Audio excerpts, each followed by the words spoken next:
Hello everyone, kitchen for অলে আপনাদের সবাইকে স্বাগত।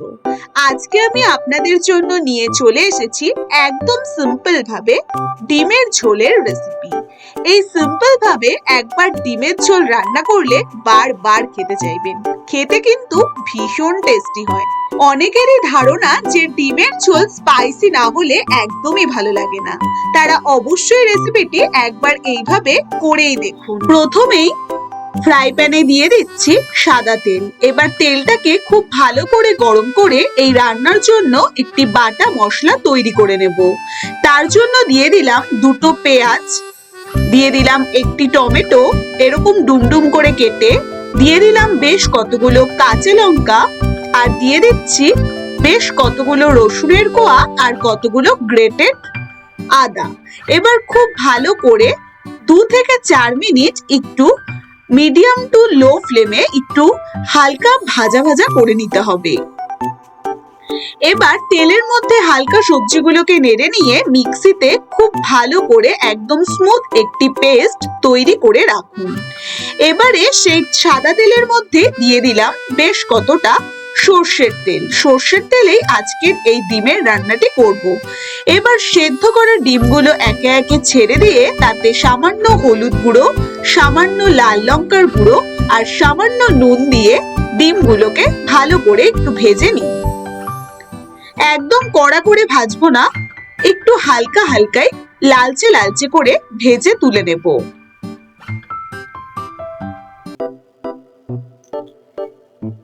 লালচে লালচে করে ডিমগুলোকে তুলে রাখুন।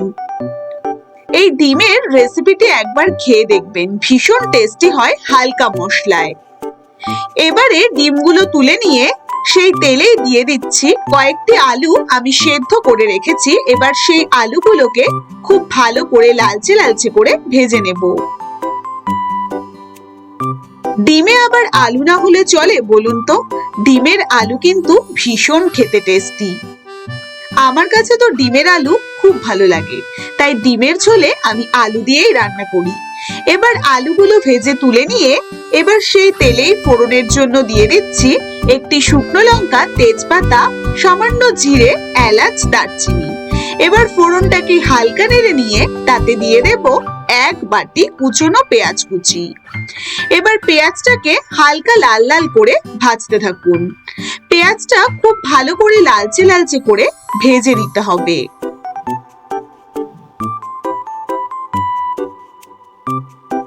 পেঁয়াজটা যখন হালকা লালচে লালচে হয়ে আসবে তখন তাতে গোটা রসুন, যারা পছন্দ করো ডিম বা মাংস খেতে, ঠিক এই সময় রসুনটাও দিয়ে দিন। এবার রসুনটাকে খুব ভালো করে নাড়াচাড়া করুন। রসুনটা কিন্তু আমি সেদ্ধ করে রেখেছি। এবার রসুনটা দিয়ে নাড়াচাড়া করে তাতে যেই পেস্টটা আমি প্রথমেই তৈরি করে দেখিয়েছি আপনাদের, সেই পেস্টটা সম্পূর্ণটাই দিয়ে দিলাম এতে।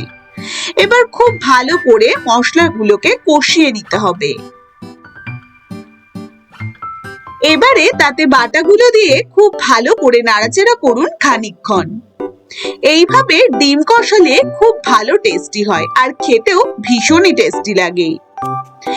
এবার খুব ভালো করে কষিয়ে নিয়ে তাতে একে একে দিয়ে দিন 1 চামচ হলুদ গুঁড়ো, 1 চামচ লাল লঙ্কার গুঁড়ো, 1 চামচ জিরের গুঁড়ো, 1 চামচ ধনে গুঁড়ো, কাশ্মীরি লাল লঙ্কার গুঁড়ো 1 চামচ আর স্বাদ মতন নুন দিয়ে এবার তাতে পরিমাণ মতন আমি এখানে 1 কাপ জল দিয়ে দিলাম। এবার খুব ভালো করে মশলাগুলোকে নাড়াচাড়া করে নেব। খুব ভালো মতন মশলাগুলোকে নাড়াচাড়া করে নিন। দেখুন কালারটা ভীষণ কিন্তু সুন্দর একটি এসেছে। এবার যখন মশলাগুলো একটু ফুটতে থাকবে তখন সামান্য ঢাকা দিয়ে রাখতে হবে 4 থেকে 5 মিনিট। 4-5 মিনিট ঢাকা দিয়ে দেখুন মশলা থেকে তেল যখন ছাড়তে থাকবে তখন তাতে ভেজে রাখা আলু আর ডিম দিয়ে দিন। এবার ডিম আর আলুগুলোকে মশলার সাথে ভালো করে নাড়াচাড়া করে খুব ভালো করে কষিয়ে নিয়ে এবারে তাতে আমি একটি বাটিতে 2 টেবিল স্পুন টক দই উঠিয়ে রেখেছি। এবার দইটাকে খুব ভালো করে ফেটিয়ে রান্নার ওপর দিয়ে দিন। দিয়ে এবার তাতে খুব ভালো করে আবারও নাড়াচাড়া করে মিশিয়ে নিন। দইটা কিন্তু অবশ্যই রান্নার শেষে ইউজ করবেন, তাহলে দইয়ের ফ্লেভারটা রান্নাতে ভীষণ ভালো আসে। এবারে আমি দিয়ে দেব পরিমাণ মতন জল, আর দিয়ে দিচ্ছি বেশ কতগুলো কাঁচা লঙ্কা কুচি। কুচি লঙ্কাগুলো বেশ রুটি দিয়ে মুখে পড়ে, ভীষণ ভালো লাগে খেতে। এবার সবটাকে হালকা নাড়াচাড়া করে নিন।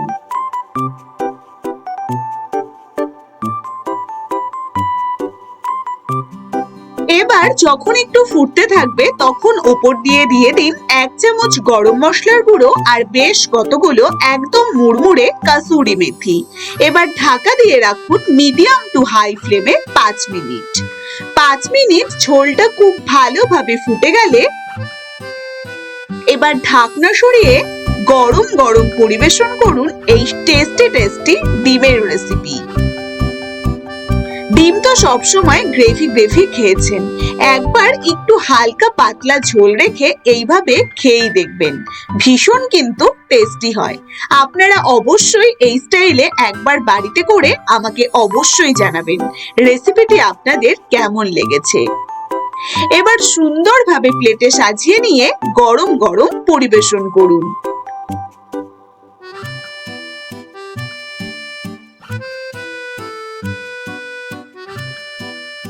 বন্ধুরা, আশা করি আজকের রেসিপিটি আপনাদের ভীষণ ভালো লাগবে। যদি আপনারা এই স্টাইলে কখনো ডিম রান্না করে না থাকেন তাহলে অবশ্যই একবার এই স্টাইলে করেই দেখবেন। আর অবশ্যই যারা আমার চ্যানেলের নতুন বন্ধু তারা অবশ্যই চ্যানেলটিকে সাবস্ক্রাইব করে পাশে থেকো, তাহলে নতুন ভিডিও আপনারা সবার প্রথমেই দেখতে পাবেন।